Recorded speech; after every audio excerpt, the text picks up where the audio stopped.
একদিন দীপা দেবী তার বান্ধবী রানী দেবীর সাথে দেখা করতে যায়। তারা দুজনে মিলে যখন গল্প করে তখন রানী দেবীর নাতনি কলেজে যাওয়ার জন্য তৈরি হয়।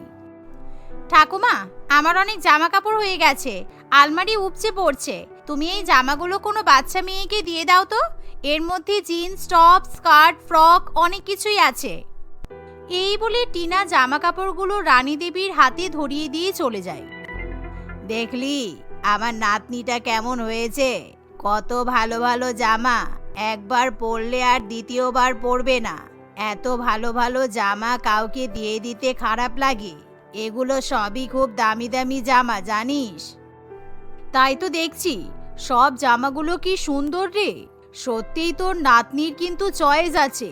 তুই একটা কাজ কর, তুই আমাকে এই জামাগুলো দিয়ে দে। আমি বাড়ি যাওয়ার সময় কাউকে দেখতে পেলেই তাকে জামা কাপড়গুলো দিয়ে দেব। এই বলে দীপা দেবী জামা কাপড়গুলো নিয়ে বাড়িতে ফিরে আসে।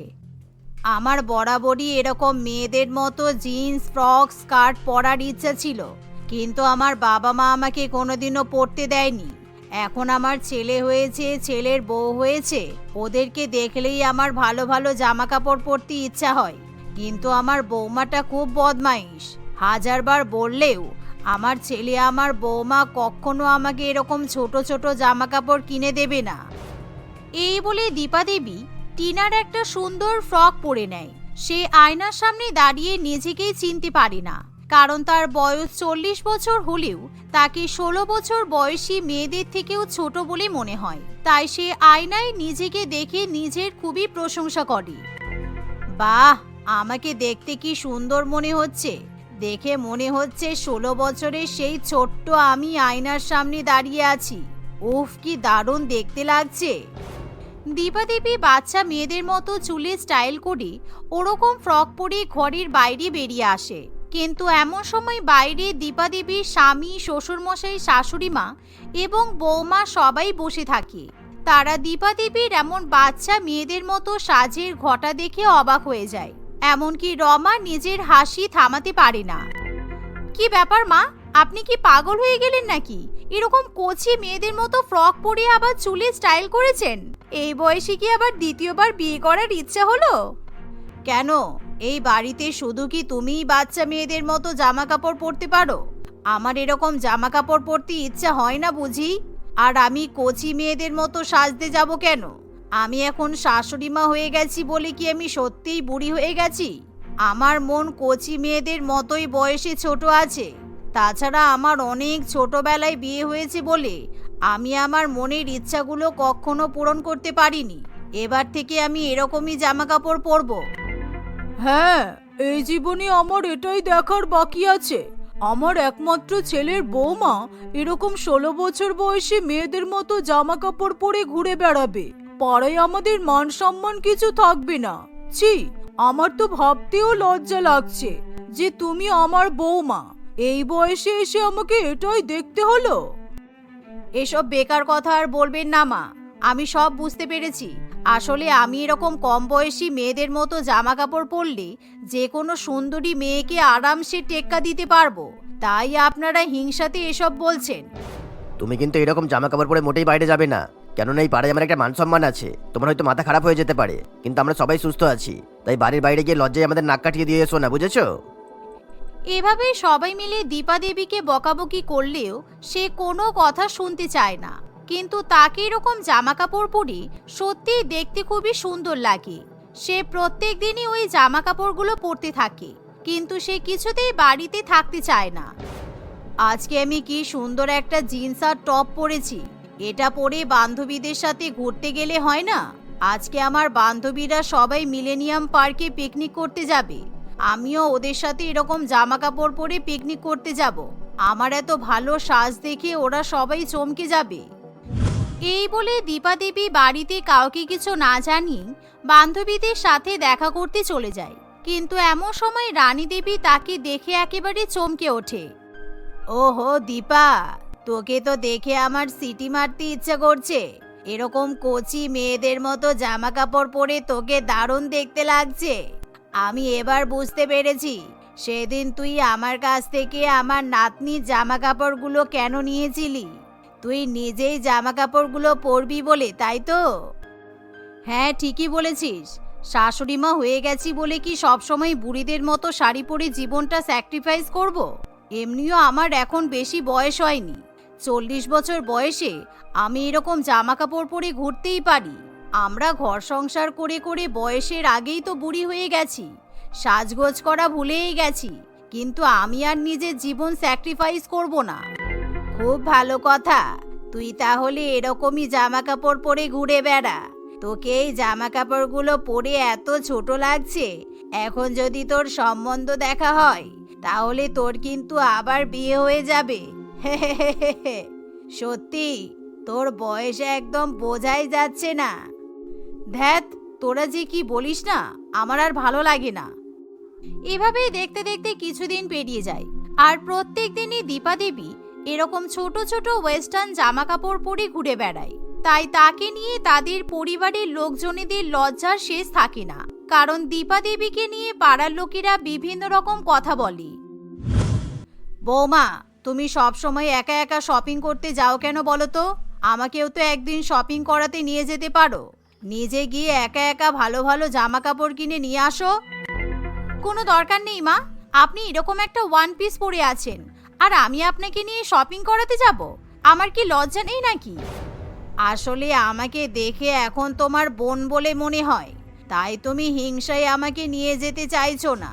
কিন্তু তুমি যদি আমাকে শপিং করাতে নিয়ে যাও, তুমি যা যা কিনবে সব টাকা আমি দেব। এবার বলো, তুমি আমাকে নিয়ে যাবে? শাশুড়ি মায়ের কথা শুনে রমা নিজের লোভ সামলাতে পারে না। সে তখনই শাশুড়ি মাকে নিয়ে শপিং করতে চলে যায়। দীপা দেবী ভালো ভালো frock, one piece, jeans top, crop top, জামা আরও বিভিন্ন রকমের জামা কাপড় কেনে। শাশুড়ি মা এরকম বাচ্চা মেয়েদের মতো শপিং করছে দেখে রমাও কিছু বলতে পারে না। আমাকে এই জামা কাপড়গুলো পরলে একেবারে 16 বছর বয়সী বলে মনে হবে। আমি তোমাদের মতো সুন্দর সুন্দর ফটো তুলে সোশ্যাল মিডিয়াতে আপলোড করব। অনেকেই লাইক দেবে আর কমেন্ট করবে। হ্যাঁ, সেটাই বাকি আছে এখন। যাই হোক, আমি নিজের জন্য কয়েকটা শাড়ি আর গহনা কিনেছি, এবার পেমেন্টটা করে দিন, আমি বাড়ি যাব। আপনি এরকম জামা কাপড় কিনছেন বলে সবাই কিন্তু আপনার দিকে তাকিয়ে হাসছে। এভাবেই তারা দুজনে শপিং করে শপিং মলের বাইরে বেরিয়ে আসে। কিন্তু এমন সময় একটা দোকানে অনেকগুলো বয়স্ক লোককে বসে চা খেতে দেখা যায়।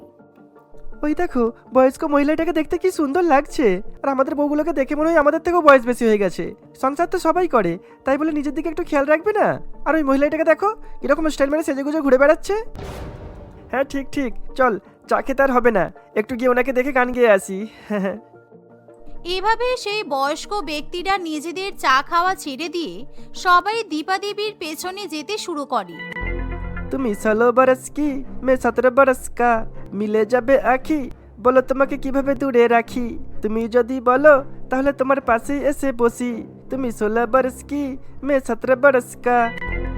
বয়স্ক লোকেরা দীপা দেবীকে দেখে এরকম করে গান গাইতে শুরু করলে দীপা দেবী মনে মনে খুবই খুশি হয়, কারণ তার মনে হয় সে হয়তো সত্যি সত্যি 16 বছর বয়সী হয়ে গেছে। কিন্তু রমা একেবারে হিংসায় জ্বলে ওঠে। সে কিছুতেই তার শাশুড়ি মায়ের প্রশংসা সহ্য করতে পারে না। দেখেছো, কত লোকেরা আমাকে দেখে গান গাইছে, আমার সাথে ফ্লার্টিং করার চেষ্টা করছে। ব্যাপারটা যদি তোমার শ্বশুর মশাই জানতে পারে তাহলে আমার মর্ম বুঝতে পারবে।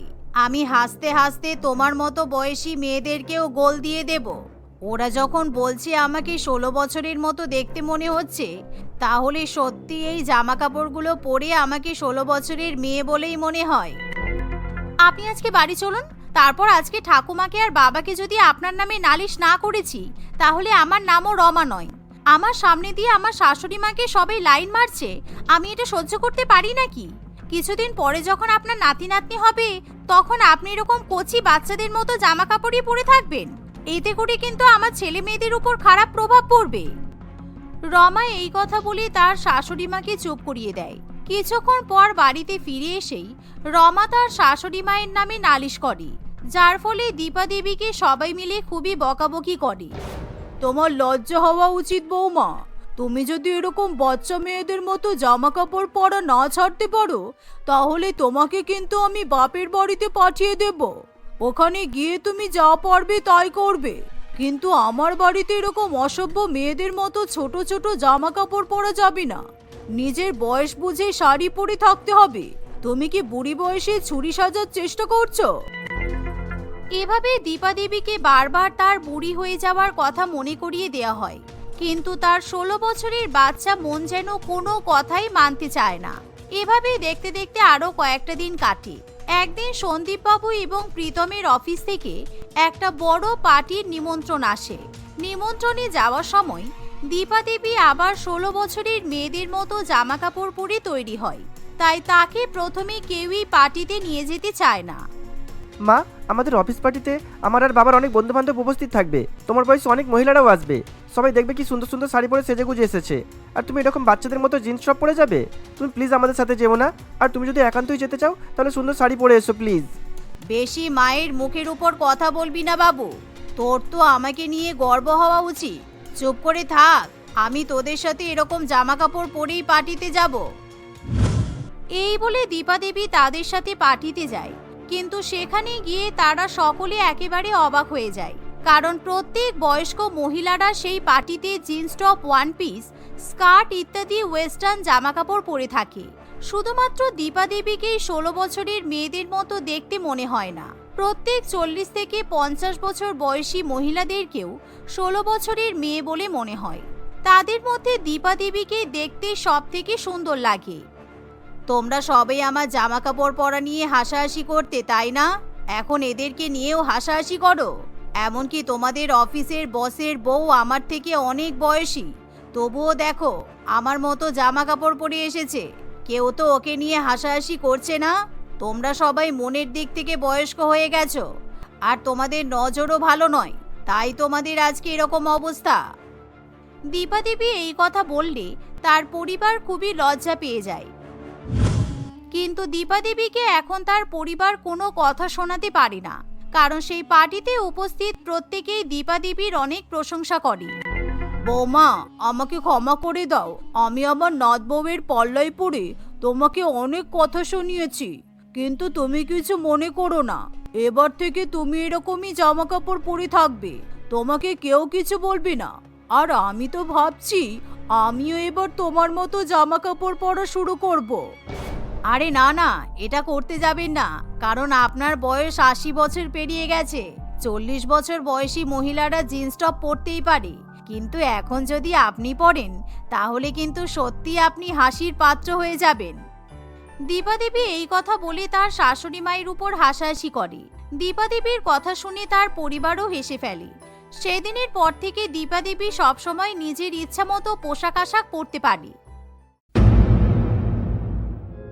নন্দিতা দেবী তার 3 ছেলে সাগর, বিক্রম এবং বিকাশের সঙ্গে বাস করে। সে খুবই লোভী একজন মহিলা ছিল। তার মধ্যে টাকার প্রতি লোভ লালসা ভরপুর পরিমাণে ছিল। সে সর্বদাই বড়লোক হওয়ার স্বপ্ন দেখত, কিন্তু কিছুতেই সে তার স্বপ্ন পূরণ করতে সক্ষম হতে পারছিল না। অনেক ভাবনা চিন্তা করার পর সে বড়লোক হওয়ার জন্য তার 3 ছেলেকে অস্ত্র হিসেবে ব্যবহার করবে বলে ঠিক করে। সে বাড়িতে একজন ঘটক মশাইকে ডেকে তার 3 ছেলের জন্য বড়লোক মেয়েদের সন্ধান করার জন্য বলে। বেশ কয়েক মাস পর ঘটক মশাই একদিন নন্দিতা দেবীর বাড়িতে আসে। ঘটক মশাইকে দেখে নন্দিতা দেবী ভীষণ পরিমাণে খুশি হয়। ঘটক মশাই, আপনি এসেছেন। আমি আপনার জন্য প্রত্যেক দিন অপেক্ষা করে বসে থাকি। এতদিন পর আপনি আমাদের বাড়িতে এলেন, নিশ্চয়ই ভালো কোনো সমাচার নিয়ে এসেছেন। তাড়াতাড়ি বলুন, কোনো ভালো খবর আছে তো? হ্যাঁ, আপনার তো বড়লোক মেয়ে দরকার, তাই বড়লোক মেয়ের সন্ধান করতে গিয়ে আমার অনেক লেট হয়ে গেল। অনেক খোঁজাখুঁজির পর এই 6টা-7টা মেয়ের সন্ধান পেলাম। আপনি মেয়েগুলোর ছবিগুলো দেখে নিন একবার। আরে বাবা, আমি ছবি দেখে কি করব? মেয়ে যেমনই হোক না কেন, শুধু মালদার পার্টি হলেই হবে। এই 7 জনের মধ্যে যেই মেয়েগুলো সবচেয়ে বেশি বড়লোক, তাদের সঙ্গে আপনি আমার 3 ছেলের বিয়ে ঠিক করে দিন। আপনি বিয়ের কথা এগিয়ে নিয়ে চলুন। কিন্তু ছেলেদের বিয়ে ফাইনাল করার আগে আপনি একবার ছেলেদের মতামত জানার চেষ্টা করুন, না হলে পরে তো কোনো সমস্যাও হতে পারে, তাই না? আরে না না, কোনো সমস্যা হবে না। আর যদি কোনো সমস্যা হয় আমি সব বুঝে নেব। আমি জানি আমার ছেলেরা আমার কথা কখনোই ফেলতে পারবে না। আমার 3 ছেলে একেবারে বাধ্য ছেলে। নন্দিতা দেবী এভাবেই ঘটক মশাইয়ের সঙ্গে কথা বলছিল। ঠিক সেই মুহূর্তে সেখানে তার 3 ছেলে এসে উপস্থিত হয়। এই তো আপনার ছেলেরা এসে গেছে। আমি বরং এই মেয়েগুলোর ফটো আপনার ছেলেদের দেখাই। এই যে দেখো বাবা, তোমাদের মায়ের 3টে মেয়েকে তোমাদের বউ হিসেবে পছন্দ করেছে। এই 3টে মেয়েই খুবই ধনী বাড়ির মেয়ে। বাবা মায়ের প্রচুর ধন সম্পত্তি, তারপর বাবা মায়ের একমাত্র সন্তান। এদের বিয়ে করলে তোমাদের জীবনই পাল্টে যাবে। ঘটক মশাইয়ের কথা শুনে নন্দিতা দেবীর মেজ ছেলে এবং ছোট ছেলে দুজনেই খুবই খুশি হয়, কারণ তারাও তাদের মায়ের মতোই লোভী প্রকৃতির ছিল। কিন্তু বড় ছেলে একটুও খুশি হয় না, বরং সে তার মায়ের উপর ভীষণ পরিমাণে রেগে যায়। কিরে, তোদের এই বিয়েতে কোনো আপত্তি নেই তো? না না, আমাদের আবার কি আপত্তি হবে? আমাদের কোনো সমস্যা নেই। আমার সমস্যা আছে মা। আমি তোমার পছন্দের মেয়েকে বিয়ে করতে পারবো না, কারণ আমি রেণুকা বলে একটা মেয়েকে পছন্দ করি, আর আমি রেণুকাকেই বিয়ে করব। রেণুকা? কোন রেণুকা? আচ্ছা তুই আগে এটা বল, রেণুকার কাছে কি জায়গা জমি টাকা পয়সা সম্পত্তি আছে? যদি মেয়েটা বড়লোক পরিবারের মেয়ে হয় তাহলে আমার এই বিয়েতে কোনো আপত্তি নেই। না মা, রেণুকা একেবারেই বড় লোক নয়। ও একটা গরিব পরিবারের খুবই সাধারণ মেয়ে, কিন্তু খুবই সুশীলার সংস্কৃতি। আমার যেমন মেয়েকে পছন্দ, রেণুকা একদম সেরকমই। টাকা পয়সার চেয়েও আমার কাছে মেয়েটা কেমন, তার চরিত্র কেমন, এটা বেশি গুরুত্বপূর্ণ, বুঝেছো? সাগর এভাবেই তার মায়ের পছন্দ মতো ধনী মেয়ের সঙ্গে বিয়ে করতে অস্বীকার করে দেয়। শেষ পর্যন্ত নন্দিতা দেবী কিছু করতে পারে না, সে সাগরের সঙ্গে রেণুকার বিয়ে মেনে নেয়। অন্যদিকে সে তার বাকি 2 ছেলে বিক্রম এবং বিকাশের সঙ্গে বড়লোক ধনী পরিবারের 2 মেয়ে সুচন্দ্রা ও মৌতুলির বিয়ে দেয়। নন্দিতা দেবী রেণুকাকে কিছুতেই মন থেকে বৌমা হিসেবে স্বীকার করে নিতে পারছিল না, তাই সে বিয়ের পর থেকেই তার গরিব এবং ধনী বৌমাদের মধ্যে ভেদাভেদ করা শুরু করে। একদিন নন্দিতা দেবী দেখে যে তার 3 বৌমা একসঙ্গে রান্নাঘরে রান্না করছে। এই দেখে নন্দিতা দেবী খুবই রেগে যায়। একই মেজ বৌমা, ছোট বৌমা, তোমরা রান্নাঘরে কি করছো? আমি তোমাদেরকে বলেছি না এই বাড়ির কোনো কাজ তোমরা করবে না, সব কাজ এই রেণুকা করবে। কিন্তু মা, বড়দি যেমন এই বাড়ির বৌমা, আমরা দুজনও তো এই বাড়িরই বৌমা। বৌদি একা একা কাজ করবে আর আমরা বসে থাকবো, এটা কি করে হয়? এটা তো অবিচার করা হবে, তাই না? কোনটা বিচার আর কোনটা অবিচার সেটা তোমরা ঠিক করবে না, সেটা আমি ঠিক করব। আমি ধনী পরিবারের মেয়েদেরকে আমার বাড়িতে চাকরের মতো রাখতে পারবো না। আমি তোমাদের দুজনকে খুব ভালোবাসি, তাই আমি তোমাদেরকে কোনো রকমের কষ্ট দেব না। তোমরা দুজন আজ থেকে বাড়ির কোনো কাজ করবে না, সব কাজ এই রেণুকা করবে। কিন্তু মা, কোনো কিন্তু নয়, আমি যা বলার বলে দিয়েছি। তোমরা দুজনে যাও, নিজেদের ঘরে গিয়ে আরাম করো। আর এই যে তুই হাঁ করে দাঁড়িয়ে দাঁড়িয়ে আমাদের কথা শুনছিস কেন? তাড়াতাড়ি হাত চালিয়ে কাজ কর, সময় মতো আমি আর আমার 2 বৌমা যেন খাবার পেয়ে যায়। ঠিক আছে মা, আমি সময় মতো আপনাদেরকে খাবার দিয়ে দেব। রেণুকার কথা শুনে নন্দিতা দেবী ও তার 2 বৌমা সেখান থেকে চলে যায়। রেণুকা চোখে জল ফেলতে ফেলতে রান্না করতে থাকে। তখন সেখানে বড় ছেলে সাগর এসে বলে, আমাকে ক্ষমা করে দাও রেণুকা, আমি আমার মায়ের তরফ থেকে তোমার কাছে ক্ষমা চাইছি। আমি জানি আমার মা তোমার সঙ্গে খুব বাজে ব্যবহার করে, আর এসবের পেছনে আমিই দায়ী। আমার মা টাকা ছাড়া কোনো কিছুই চেনে না রেণুকা। চলো আমরা এই বাড়ি ছেড়ে অন্য কোথাও চলে যাই, আমরা দুজনে আলাদা সংসার করব। না, তুমি ভাবলে কি করে আমি এটা করতে পারবো? আমি কিছুতেই তোমাকে তোমার মায়ের থেকে আলাদা হতে দেব না। আমি গরিব বলে মা আমাকে পছন্দ করে না, কিন্তু আমার বিশ্বাস একদিন না একদিন আমি মায়ের মন জয় করতে পারবো, তবে অনেক বেশি সময় লাগবে। তুমি আমাকে নিয়ে বেশি চিন্তা করো না, আমি ঠিক আছি। রেণুকার কথা শুনে সাগর আর কিছু বলে না। এরকম ভাবে সময় অতিবাহিত হতে থাকে। সময়ের সঙ্গে সঙ্গে নন্দিতা দেবীর মেজ বৌমা ও ছোট বৌমাও তার মতো হয়ে যায়। এখন তারাও রেণুকার উপর হুকুম করতে শুরু করে। মেজ বৌমা, এই শাড়িটা দেখো তো কেমন লাগছে। অনলাইনে এই শাড়িটা দেখলাম, শাড়িটার দাম 30,000 টাকা। এই শাড়িটা আমাকে কিনে দাও তো। কোন শাড়িটা দেখি? ও, মাত্র 30,000 টাকা? এটা কোনো ব্যাপার নাকি? দাঁড়ান, আমি এখনই আপনার জন্য অর্ডার করছি। আমার সোনা বৌমা, তোমার মতো বৌমা পেয়ে আমি খুব খুশি। আমি ভাগ্য করে এমন একটা বৌমা পেয়েছি। আমি তো এটাই চেয়েছিলাম, একটা ধনী বৌমা হবে যে আমার সব মনের ইচ্ছে পূরণ করবে। মা, আপনি আমার কথা ভুলে যাচ্ছেন কেন? আমিও তো আছি, আমার কথা একটু ভাবুন। আপনার মেজ বৌমাই শুধু আপনাকে 30,000 টাকা শাড়ি কিনে দিতে পারে তা কিন্তু নয়, আমিও আছি। আমি আপনাকে এর চেয়েও দামি শাড়ি কিনে দিচ্ছি, দাঁড়ান, আমি এখনই আপনার জন্য অর্ডার করব। না না, আমি তোমার কথা কিভাবে ভুলে যেতে পারি? তোমরা দুজনেই তো আমার ক্যাশিয়ার। তোমাদের দুজনের কাছ থেকে আমি ইচ্ছা মতো টাকা পেতে পারি, আর তাই জন্যই তো আমি তোমাদেরকে এত ভালোবাসি। আর এই যে রেণুকা, এদিকে আয়। রেণুকা তার শাশুড়ি মায়ের কথা শুনে ভয়ে ভয়ে তার কাছে এসে দাঁড়ায়। মেজ বৌমা, ছোট বৌমা আমাকে দামি দামি শাড়ি উপহার দিচ্ছে, তুই তোর শাশুড়ি মাকে কিছু দিবি না? হ্যাঁ মা, বলুন আপনার কি চাই, আমি আপনার ছেলেকে বলবো, ও নিশ্চয়ই এনে দেবে। কি? আমি কি আমার ছেলের কাছে চেয়েছি? আমি তো তোর কাছে চেয়েছি। আমার ছেলের কাছ থেকে চাওয়ার হলে আমি তোর কাছে চাইতাম কেন? কিন্তু মা, আমি টাকা কোথায় পাবো? আমার কাছে কোনো টাকা নেই, আমি তো টাকা উপার্জন করি না। সে তো আমি ভালো করে জানি, কিন্তু তোর বাবা মায়ের কাছে তো কিছু টাকা আছে নাকি নেই? তোর বাবা মা কি এতটাই ভিখারি যে আমাকে একটা 30-40 হাজার টাকার জিনিস কিনে দিতে পারবে না? আমার দুই বৌমা আমাকে দামি দামি উপহার দিচ্ছে, তুইও তো আমার বৌমা, তোর লজ্জা করছে না? তুই কালকেই তোর বাপের বাড়ি যাবি আর আমার জন্য একটা দামি শাড়ি কিনে আনবি। বিয়েতে তোর বাবা মা তো কাজকলা ধরিয়েছে, বিয়ের পর অন্তত শাশুড়ি মায়ের মনোকামনাগুলো পূরণ কর। নন্দিতা দেবীর কথা শুনে রেণুকার মন খুবই খারাপ হয়ে যায়। সে ভয়ে ভয়ে তার শাশুড়ি মাকে বলে, ঠিক আছে মা, আমি কালকেই আমার বাপের বাড়ি যাব আর আমার বাবা মাকে আপনার জন্য একটা দামি শাড়ি কিনে দিতে বলবো।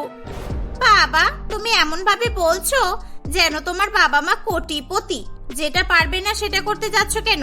বেকার বেকার তুমি আমাদের শাশুড়ি মাকে স্বপ্ন দেখাচ্ছ। আর মা, আপনিও না, আপনার কিছু লাগলে আপনি আমাদের বলুন না, কেন এই ভিখারির কাছ থেকে আপনি চাইছেন? আপনার মনে হয় এই ভিখারিটা আপনাকে একটা টাকাও দিতে পারবে বলে? দিতে পারবে কি পারবে না সেটা তো আমি দেখবো না। তোমরা যেমন এই বাড়ির বৌমা, এও তো এই বাড়িরই বৌমা। এর বাবা মা আমাকে শাড়ি কিনে দেওয়ার জন্য জমি বিক্রি করবে নাকি ঘর বিক্রি করবে সেটা এরাই বুঝবে। আচ্ছা চলো, আমরা এবার সিরিয়াল দেখি। আর এই তুই তাড়াতাড়ি আমাদের জন্য চিকেন পকোড়া বানিয়ে নিয়ে আয়। রেণুকা মন খারাপ করে রান্নাঘরে চিকেন পকোড়া বানাতে চলে যায়।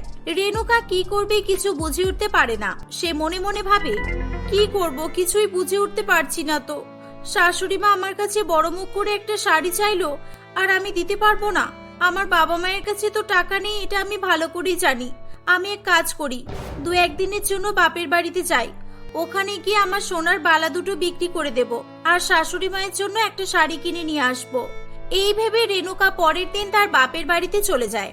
রেণুকা বাড়িতে না থাকায় বাড়িতে কাজ করার মতো কোনো লোকও থাকে না। মেজ বৌমা এবং ছোট বৌমা ঘুম থেকে উঠেই কফির জন্য চেঁচাতে শুরু করে। দিদি, কোথায় তুমি? কটা বাজে চোখ দিয়ে দেখেছো? আমাদের কফি কোথায়? তাড়াতাড়ি আমার জন্য কফি নিয়ে এসো। কি জানি বাবা, সকাল সকাল কোথায় মরে গেল, সকালবেলা পুরো মুডটাই নষ্ট করে দিল। শাশুড়ি মাকে বলে আচ্ছা করে ধোলাই দিতে হবে মনে হচ্ছে। দিদি, শুনতে পাচ্ছ? তখন সেখানে নন্দিতা দেবী আসে। বড় বৌমা তো বাড়িতে নেই, আমি বড় বৌমাকে বাপের বাড়িতে পাঠিয়েছি, আমার জন্য একটা দামি শাড়ি কিনে আনতে বলেছি। আজকে তোমরা নিজেরাই নিজেদের কফি বানিয়ে খেয়ে নাও। বড় বৌমা 2 দিন পর আসবে বলেছে, এই 2 দিন তোমাদেরকে সংসারের কাজ করতে হবে। নন্দিতা দেবীর কথা শুনে সুচন্দ্রা এবং মৌতলি দুজনেই খুবই রেগে যায়। কি, আপনার সাহস কি করে হলো আমাদেরকে কাজ করতে বলার? আপনি তো নিজেই বলেছিলেন আমরা ধনী পরিবারের মেয়ে, আপনি আমাদেরকে বাড়ির কাজ করার জন্য নিয়ে আসেননি। আর তাছাড়া আমাদের চাকর তো আপনার বড় বৌমা, আপনার বড় বৌমাকে আপনি বাপের বাড়িতে পাঠিয়েছেন, সুতরাং এখন আমাদের কাজগুলো আপনাকেই করতে হবে। হ্যাঁ, আপনি তাড়াতাড়ি চান আর আমাদের দুজনের জন্য ঝটপট কফি বানিয়ে নিয়ে আসুন, তাড়াতাড়ি করবেন কিন্তু। কি, আমি তোমাদের জন্য কফি বানিয়ে নিয়ে আসবো? তোমাদের লজ্জা করছে না শাশুড়ি মাকে হুকুম করছো?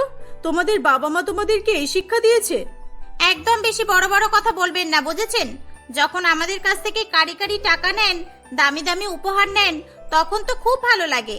আপনি যেমন রেণুকা দিদি গরিব বলে ওকে বাড়ির চাকর বলে মনে করেন, আপনিও তো সেই হিসেবে খুবই গরিব, তাই আমরাও আপনাকে চাকর বলেই মনে করি। যান যান, বেশি দেরি না করে আমাদের জন্য কফি বানিয়ে নিয়ে আসুন, না হলে কিন্তু আমাদের কাছ থেকে আর একটা টাকাও কোনোদিনও পাবেন না। সুচন্দ্রার কথা শুনে নন্দিতা দেবী রান্নাঘরে চা করতে চলে যায়। রেণুকা কোনো এক কারণে তার বাপের বাড়ি থেকে বাড়ি ফিরে আসতে পারে না, তাকে বেশ কয়েকদিন সেখানেই থাকতে হয়। এদিকে সুচন্দ্রা ও মৌতলি বাড়ির সমস্ত কাজ নন্দিতা দেবীকে দিয়ে করাতে থাকে। নন্দিতা দেবী বাড়ির কাজ করতে করতে নাজেহাল হয়ে পড়ে। সে মনে মনে তার বড় বৌমার কথা মনে করতে থাকে। একদিন নন্দিতা দেবী ঘর মুছতে মুছতে পা স্লিপ করে পড়ে যায় এবং তার কোমরে প্রচন্ড আঘাত লাগে। ডাক্তার তাকে 10 দিনের জন্য কমপ্লিট বেড রেস্ট করতে বলে। দেখুন, এসব নাটক আমাদের সামনে চলবে না। রেণুকা দিদি বাড়িতে না আসা পর্যন্ত আমাদের দুজনের খেয়াল রাখার দায়িত্ব আপনার। আপনি তাড়াতাড়ি উঠুন আর আমাদের জন্য ব্রেকফাস্ট রেডি করে নিয়ে আসুন। আপনার বড় বৌমা যখন বাড়িতে আসবে তখন আপনি রেস্ট করবেন। সুচন্দ্রার কথা শুনে নন্দিতা দেবীর চোখে জল চলে আসে। সে মনে মনে তার ভুল বুঝতে পেরে খুবই আফসোস করতে থাকে। ঠিক তখনই সেখানে রেণুকা এসে উপস্থিত হয়।